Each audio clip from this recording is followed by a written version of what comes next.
The Woodpecker's Nest, From Wild Life in Woods and Fields, by Arabella B. Buckley. (LibriVox.org/Laura Caldwell) We were lying under the shade of the trees in the wood one afternoon. All was very quiet, when suddenly we heard such a strange cry. It was like some one laughing. "Yaffle, yaffle, yaffle!" "That is the woodpecker," said Peggy. "Wait and see what he will do." So we lay quite still under the tree. Soon the sound came nearer, and a great heavy bird, bigger than a large thrush, flew towards us. He was a beautiful bird. His wings were green, and so was his breast. He had yellow on his tail. His head was red, and he had a red streak on his throat. His beak was long and gray. He came quite close to us, hopping along. Then he stopped, and a long shining tongue came out of his mouth and went back so quickly that we could scarcely see it. "He is eating ants," said Peggy. "The tip of his tongue is sticky, and he draws them into his mouth." Then he began to climb the tree so funnily. His tail is quite stiff and wiry, and he bent it against the tree, and pushed himself up, jump, jump, holding on with his sharp hooked toes. He jumped first to the right, then to the left. Then he ran round the tree and came out on the other side. All the while he was trying the bark with his beak. Tap, tap, tap. At last he found a soft spot.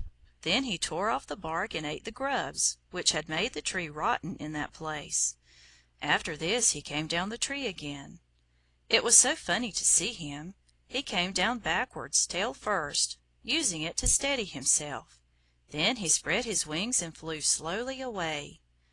We crept after him, and by he stopped at an old elm tree and flew round it. Then we could see no more of him. "His nest must be in this tree," said Peter. "Give me a back, Paul, and I will soon find it." So Paul let Peter climb on his back till he could reach the branches of the tree. Then Peter caught hold of the boughs and crept round the trunk.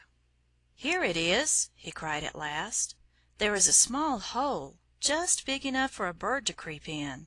But they have made such a big hole inside the tree, I can only just reach down." Then Peter drew his hand back with the mother bird in it. Her head was not so red as the father's, and she had no red whiskers. He let her fly away and then pulled out 6 white shining eggs. "I can feel a number of soft chips of wood at the bottom of the hole," said he. "Shall I put the eggs back?" "Of course," said Paul. "Then the mother will fly back and sit on them, and we will come again and see the little birds when they are hatched." So we went away. But every day, as we came from school, we turned aside to see if the little woodpeckers had come out of their shells. At last one day we saw the old woodpeckers carrying insects into the hole. After some time we saw the young birds out on the tree. They could not fly, but they ran about the branches and jumped so funnily with their stiff tails. A week later we saw them flying about, and when we came again they were all gone. Peter climbed up and found the nest quite empty.